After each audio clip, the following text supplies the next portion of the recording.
না প্রিয়জন, আজকে আমার জন্মদিন নয়। তবে পরিসংখ্যান বলে বাংলাদেশের 1/3 মানুষের জন্মদিন এই জানুয়ারি মাসে। আর সেখানকার মধ্যে বেশিরভাগ মানুষের জন্মদিন পহেলা জানুয়ারি।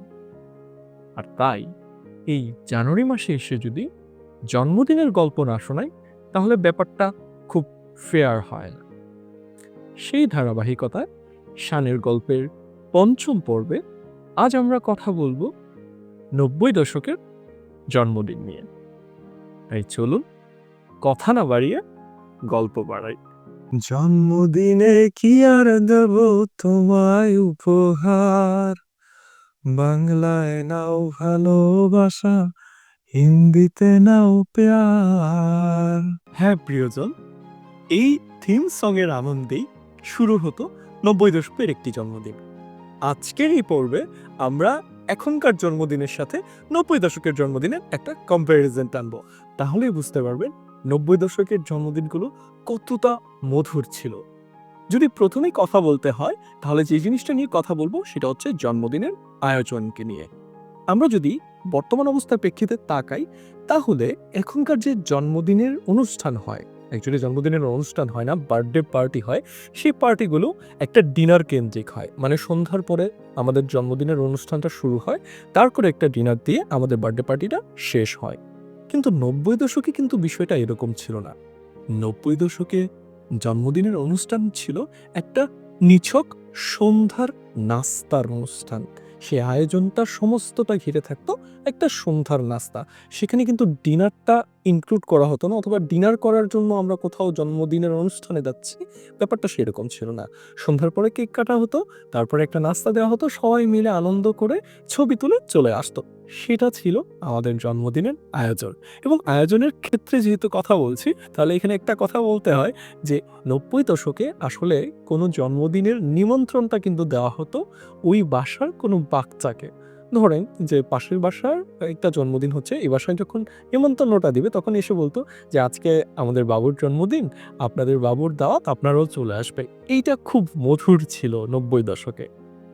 পরের যেই কথাটা নিয়ে আমরা কথা বলবো, যে টপিকটা নিয়ে, সেটা হচ্ছে জন্মদিনের সাজসজ্জা।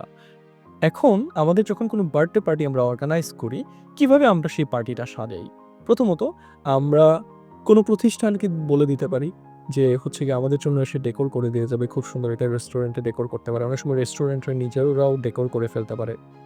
তো এছাড়াও আমরা নিজেরা সাজাতে পারি, এবং আমরা যদি নিজেরা সাজাই, এখন অনেক কিছু অ্যাভেলেবেল মার্কেটে।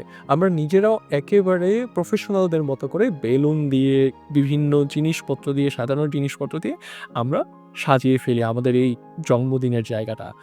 এবং আমাদের এখন যে বার্থডের ব্যানার, হ্যাপি বার্থডে টু লেখা যে ব্যানারটা, এখানেও কিন্তু অনেক অনেক ভ্যারাইটি আছে। আপনি আপনার ডিফারেন্ট প্রাইস রেঞ্জের উপর আপনার আপনার ইচ্ছা মতো আপনি ওই রকম কিনতে পারবেন। কিন্তু 90 দশকে কিন্তু এরকম এত ভ্যারাইটি ছিল না। এক রকমেরই অক্ষর, আলাদা আলাদা অক্ষর, ওইগুলো দিয়েই হ্যাপি বার্থডে টু লিখতে হতো, আলাদা ওরকম কোনো ব্যানার ছিল না। 90 দশকে সাজানোর মূল উপাদান ছিল এই হ্যাপি বার্থডে টু লেখা বেলুন। এই বেলুন দিয়ে 90 দশকে বার্থডেগুলো সাজানো হতো। এর সাথে আর যে ২টা জিনিস ছিল, এরকম হচ্ছে জরি। আমার হাতে দেখতে পাচ্ছেন, এখানে একটা জরি আছে, এটা হচ্ছে স্ট্রেইট। এটা আমরা আমাদের এলাকায় জরি বলি, আমি জানি না এখানে কি বলা হয়, আমরা বলতাম জরি। আর এটা হচ্ছে একটু হচ্ছে গিয়ে স্পাইরাল আকৃতি। এই জিনিসগুলোর সাথে বেলুনটাকে একসাথে করে এইভাবে ঘরের কোনায় কোনায়, অথবা যেখানটায় হ্যাপি বার্থডে টু বোর্ডটা লাগানো হচ্ছে তার পেছনে লাগিয়ে দেওয়া হতো। এইটাই ছিল জন্মদিনের সাজসজ্জা। এবং এই জন্মদিনের সাজসজ্জার দায়িত্বটা পড়তো বাসার যে হচ্ছে গিয়ে ওই যেই বেবিটার জন্মদিন, তার যে মামা, চাচা, খালা, ফুফুরা রয়েছে তাদের উপর, যারা হয়তোবা এখন স্কুল, কলেজ, ইউনিভার্সিটিতে পড়াশোনা করছে তাদের উপর। তারা দেখা যেত যেদিন জন্মদিন, দুপুর থেকে বাসায় একটা সাঁই সাঁই রব, আনন্দের একটা ছোঁয়া, দুপুর থেকে তারা এরকম একটা সাজসজ্জায় পেতে উঠতেন। আমার এখনো আমার বড় চাচুর কথা মনে আছে। আমার ছোট বোনের বার্থডেতে তিনি হচ্ছে গিয়ে এরকম হচ্ছে বড় করে একটা বোর্ড বানিয়েছিলেন হ্যাপি বার্থডে টু ইউ লেখা। এবং এটাকে আরেকটু ক্রিয়েটিভ কিভাবে করা যায়, সেটা করার জন্য তিনি কি করেছেন, আমার ছোট বোনের ছবি প্রিন্ট করিয়ে এনে সেটাকে ডিফারেন্ট অ্যাঙ্গেলে কেটে, ধরেন হ্যাপি বার্থডে টু ইউ ও এর ভেতরে অথবা ফুলের ভেতরে তার ছবি দিয়ে একটা খুব সুন্দর ডিজাইন করেছে। সো তখনকার জন্মদিনে এরকম ইউনিক আইডিয়া বের করে আনার জন্য অনেক ক্রিয়েটিভিটির দরকার ছিল। এছাড়াও এটা তো হচ্ছে গিয়ে আমরা দোকান থেকে যেসব জিনিসপত্র কিনে আনছি। এছাড়াও কিন্তু হচ্ছে রঙিন কাগজ দিয়ে নকশা করে কেটে ওয়ালে ডিফারেন্ট হচ্ছে কারুকাজ করা হতো। সেখানেও বাসায় যারা এরকম কিছু মানুষ ছিল যারা হচ্ছে বিয়েতে অথবা জন্মদিনে এরকম কারুকাজ করার জন্য অনেক এক্সপার্ট ছিল। তারা হয়তো তাদের কাঁচির ছোঁয়াতে একটা সাধারণ কাগজকে অসাধারণ একটা শিল্পকর্মে ট্রান্সফার করতে পারত। এই ছিল ৯০ দশকে জন্মদিনে সাজসজ্জা। পরের যে টপিকটা নিয়ে ডিফারেন্সটা দেখাবো সেটা খুবই ইম্পর্ট্যান্ট। জন্মদিনের অন্যতম প্রধান একটা আকর্ষণ জন্মদিনের কেক। এখন অবশ্য আপনাদের বার্থডের কেক হয়ে গিয়েছে। এখন ডিফারেন্ট বেকার আছে, বিভিন্ন অনলাইন পেজ রয়েছে কেক বানানোর জন্য। আপনি যেরকম কেক চান, আপনি যেভাবে চান, আমাদের ওই বেকার যারা রয়েছেন তারা ঠিক সেইভাবে আপনাকে কেক এনে দেবে।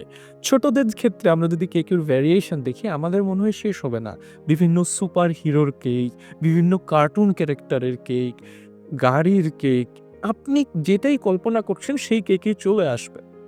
কিন্তু আমাদের ৯০ দশকে কিন্তু কেকের এত ভ্যারাইটি ছিল না। ৪ কোণা, ডালডা দেওয়া, ডালডা অ্যাকচুয়ালি বলতেছি ডালডার ক্রিম দেওয়া কেক, যেটার চারপাশে ৪টা গোলাপ ফুল থাকবে লাল রঙের। এবং সেই কেক খাওয়ার পর আপনার তালুতে সেই ডালডাটা অবশ্যই লেগে থাকবে। মজার ব্যাপার হচ্ছে এই যে কেকের কথা বলছি খুব সুস্বাদু নয়, ওইটাই সবচেয়ে বেশি আকর্ষণ ছিল। আর বাচ্চারা কেক কাটার আগে মোটামুটি একটা মারামারি শুরু হতো, ওই গোলাপ ফুলটাই লাগবে। কেক না দিলেও চলবে, কিন্তু গোলাপ ফুলটাই লাগবে তার। কিন্তু দেখা যেত অনেকগুলা বাচ্চা কেকের মধ্যে গোলাপ ফুল মাত্র ৪টা, কাকে রেখে কাকে দেব। তো অনেক সময় সেটা নিয়ে কান্নাকাটিও শুরু হতো যে না, আমাকে গোলাপ ফুল দেওয়া হয়নি। এই ছিল ৯০ দশকের জন্মদিনের গোলাপ ফুলের কেক। জন্মদিনের কম্প্যারিজনের জায়গায় এখন যে বিষয়টা নিয়ে কথা বলবো, the most interesting thing in a birthday, সেটা হচ্ছে খাবারের মেনু। আমরা যদি এখনকার দিকের বার্থডে পার্টিগুলোর দিকে তাকাই, তাহলে যেহেতু এটা একটা ডিনার দিয়ে শেষ হয় আমাদের বার্থডে পার্টিগুলো, তাই খাবারের প্লেটারে কি থাকে, হয়তোবা বিরিয়ানি, হয়তোবা ডিফারেন্ট হচ্ছে গিয়ে আমাদের ফুড প্লেটার, অথবা বাসায় যদি করা হয় খিচুড়ি, পোলাও, মাংস, এরকম কিছু। কিন্তু যেহেতু শুরুতেই বলেছি ৯০ দশকের জন্মদিনটা নেহাতেই একটা সন্ধ্যার নাস্তার অনুষ্ঠান হতো, তাই সেখানে খাবারগুলো নাস্তা কেন্দ্রিক হতো।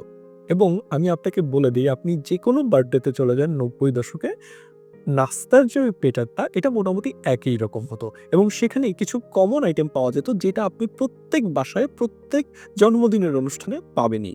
কি ছিল সেই আইটেমগুলো যদি আমরা একটু মনে করার চেষ্টা করি, আপনাদের মনে হয়ে যাবে। তার প্রথম যে জিনিসটা শুরু হতো সেটা হচ্ছে অর্ধেক কাটা একটা সাগর কলা। কলা ছাড়া জন্মদিনের প্লেটিং শুরুই হবে না। দ্বিতীয়ত যে জিনিসটা আসতো সেটা হচ্ছে আপনার এই নাস্তার প্লেটে ঝালের একটা আবহাওয়া নিয়ে আসার জন্য চানাচুর, মুচমুচে চানাচুর। তৃতীয়ত যে জিনিসটা আসবে সেটা হচ্ছে একটা সাদা মিষ্টি, এবং মিষ্টির সাথে অবভিয়াসলি যে জিনিসটা আসবে সেটা হচ্ছে একটা মুচমুচে নেকি। আর সর্বশেষ যে আইটেম ছাড়া জন্মদিনের নাস্তার প্লেট কমপ্লিটই হবে না, তা হচ্ছে সেই ডালডা দেওয়া বার্থডের কেক। এই ৫টা আইটেম একটা জন্মদিনের পুরো প্লেটিংটাকে সম্পূর্ণতা দিত। এখন এখানে কথা আছে, কেউ অনেক কিছু আবার এর সাথে অ্যাড করতে চাইতো তাদের সামর্থ্য এবং তাদের বিভিন্ন যে খাবারের প্যাটার্ন অনুসারে। তখন তাহলে কি হতো, তখন জিনিসটা হতো কি, অ্যাড হতো হয়তোবা কখনো ফ্রুটস অ্যাড হতো ডিফারেন্ট, যেমন ১ টুকরা আপেল, ২ টুকরা আঙ্গুর, এইভাবে ফ্রুটস অ্যাড হতো। এর বাইরে যদি কেউ কিছু অ্যাড করতে চাইতো তখন এটা একটা মোটামুটি ভিআইপি প্লেটারের মতো হয়ে যেত। সেটা হতো যে একটা হট প্যাডিস দিয়ে এই পুরো খাবারের প্লেটারে পূর্ণতাটা পেত। এই ছিল হচ্ছে গিয়ে ৯০ দশকের জন্মদিনের খাবারের মেনু। এরপরের যে বিষয়টা নিয়ে কম্প্যারিজন আসা যায় সেটা হচ্ছে জন্মদিনের উপহার। একটা জায়গায় আমরা ৯০ দশক থেকে এখন পর্যন্ত মোটামুটি সিমিলার জায়গাতেই রয়েছি, যে আমাদের জন্মদিনের অন্যতম গিফট হয়, যেহেতু জন্মদিনগুলো বেশিরভাগই সেলিব্রেট করা হয় বাচ্চাদের, সেটা হচ্ছে বিভিন্ন ধরনের খেলনা। খেলনা যখন যেটার ট্রেন্ড আসে সেই খেলনাই দেওয়া হয় বাচ্চাদেরকে, কারণ বাচ্চারা খেলনা পেতে খুব বেশি স্বাচ্ছন্দ্য বোধ করে এবং খুব বেশি আনন্দিত হয় খেলনা নিয়ে। তার বাইরে 90 দশক অনেক সময় হচ্ছে গিয়ে নগদ টাকা দিত অনেকে, কিন্তু টাকা দেওয়ার জিনিসটা একটু খারাপ দেখা যায়। তখন আরেকটা জিনিস ব্যবহার করতো, যেটা সচরাচর এখন আর কোনো জন্মদিনে উপহার হিসেবে দেখা যায় না। আর সেটা কি? সেটা হচ্ছে প্রাইজ বন্ড। আপনি কাউকে বার্থডেতে, তখন ১০০ টাকা অনেক ছিল। ১০০ টাকা দিলেও অনেক ছিল। কিন্তু অনেকে টাকা দেওয়াটাকে ভালো মনে করতো না। কারণ আমাদেরকে ছোটবেলা থেকে শেখানো হয়েছে যে বাচ্চাদের হাতে টাকা দেওয়া যাবে না। তাই বাচ্চাদের হাতে আপনি টাকাটা কিভাবে দিতে পারেন? আপনি একটা প্রাইজ বন্ড দিয়ে দিতে পারেন। তো ১০০ টাকার একটা প্রাইজ বন্ড অনেক, অনেক, অনেক দামি একটা জিনিস ছিল ৯০ দশকে।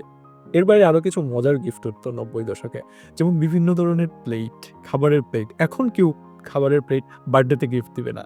কিন্তু ৯০ দশকে বিভিন্ন ধরনের কার্টুনের, বিভিন্ন ডায়াগ্রামের প্লেট জন্মদিনের গিফট হিসাবে উঠত। এই ছিল হচ্ছে গিয়ে যে আমাদের গিফটের জায়গাটায়।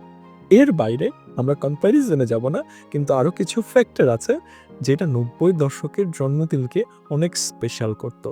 তার প্রথম হচ্ছে গিয়ে ফটোগ্রাফি।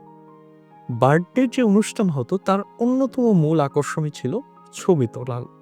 কারণ এখন আমাদের সবার হাতে স্মার্টফোন আছে, অনেকের হাতে ডিএসএলআর ক্যামেরা রয়েছে। তো আপনি অসংখ্য ছবি জন্মদিনে তুলতে পারেন। আমাদের প্রফেশনাল ফটোগ্রাফার দিয়ে আপনি ফটোগ্রাফি করাতে পারেন। কিন্তু আগের দিনে ঘর বাড়িতে শুধুমাত্র যে ক্যামেরাটা পাওয়া যেত সেটা হচ্ছে ইয়াসাকা নামের একটা ক্যামেরা, খুব পপুলার ছিল, আমাদের বাসায়ও ছিল সেই ক্যামেরা, যেখানে আমাদের ফিল্ম ভরে তারপরে ছবি তুলতে হতো। ফিল্মের মজার বিষয়টা ছিল ফিল্মে ৩৬টা ছবিই তোলা যেত। মাঝে, মাঝে যদি আপনি খুব বেশি লাকি হন ৩৭টা অথবা ৩৮টা ছবি তুলতে পারতেন। আপনি চিন্তা করে দেখেন ৯০ দশকের একটা সময়ে পুরো পরিবার নিয়ে একটা অনুষ্ঠান উদযাপন করছে, কিন্তু সেখানে ছবি তোলা যাবে শুধুমাত্র ৩৬টা। কতটা স্পেসিফিকভাবে ছবি তুলতে হতো তখন। এইটা একটা অনন্য একটা বিষয় ছিল ৯০ দশকের জন্মদিনে। আরেকটা বিষয় যেটা ৯০ দশকের জন্মদিনকে অনেক বেশি স্পেশাল করত, সেটা হচ্ছে জন্মদিনের গান। এখন যদি আপনি কাউকে ফেসবুকে উইশ করতে চান, একটা স্টোরি দিতে চান, তাহলে আপনি জন্মদিনের এখনকার যুগের হিসেবে আপনি ৩টা গান পাবেন। এক হচ্ছে ইংলিশে হ্যাপি বার্থডে টু বলা গানটা, এইটা আপনি পাবেন। দ্বিতীয়ত পাবেন হচ্ছে মাইলসে হচ্ছে আজকের আকাশে অনেক তারা, আজ জন্মদিন তোমার, এই গানটা। আরেকটা হচ্ছে একটা খুব বেশি অনেকদিন আগের অ্যাকচুয়ালি হিন্দি একটা গান আছে, হ্যাপি বার্থডে টু ইউজি।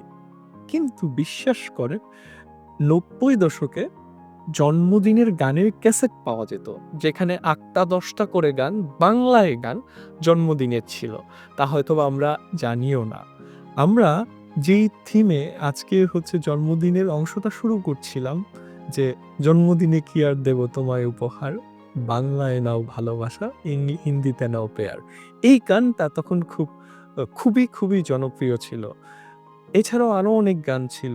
যেমন ইন্ডিয়ান বাংলা একটা মুভির গান রয়েছে, আমার পরম আয়ু নিয়ে তুমি আয়ু আমার, জন্মদিনের লগ্নে তোমার রইল আমার এই উপহার। এরকম গান। আরো অনেক, অনেক বাংলা গান রয়েছে যেগুলো জন্মদিনের ওই দিনটাকে অনেক আনন্দ ঘন একটা দিনে পরিণত করত। জন্মদিন জন্মদিন একটা মানুষের জীবনের খুবই স্পেশাল দিন, কারণ এই দিন প্রথম সে পৃথিবীর আলো দেখেছিল। ৯০ দশকের ছেলেমেয়েরা এখন বড় হয়েছে।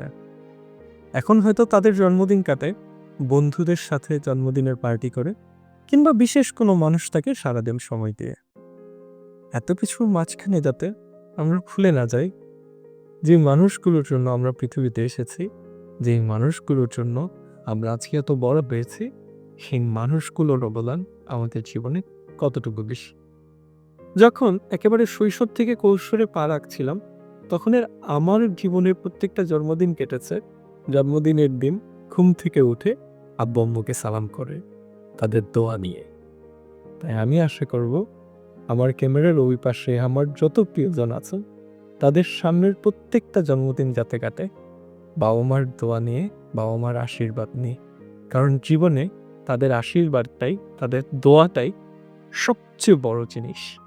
এইটা যে সন্তানের উপর আছে, সেই সন্তান কখনোই কোনো জায়গায় পরাজিত হবে না।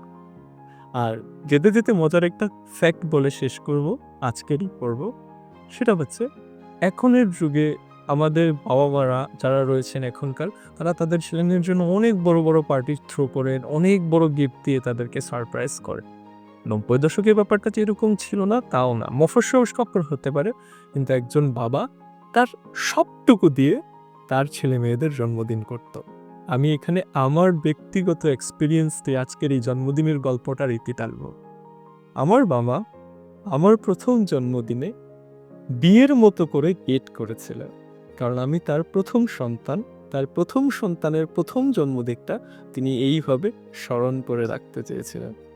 এর জন্যই মনে হয় 90 দশক এত নস্টালজিয়া দিয়ে ভরা, 90 দশক এত অনুভূতি দিয়ে ভরা। 90 দশক যেন 90 দশক না, 90 দশক একটা ভালোবাসা। আজকের গল্প এই পর্যন্তই। গল্প যদি ভালো লাগে তাহলে আপনাদের ভালোবাসা জানাতে ভুলবেন না আপনাদের সমর্থন দিয়ে। আর আপনাদের সমর্থন জানানোর জন্য লাইক, শেয়ার, কমেন্ট এই অপশনগুলো তো রয়েছেই। কেমন লাগলো জন্মদিনের গল্প আমাদেরকে অবশ্যই জানাবেন।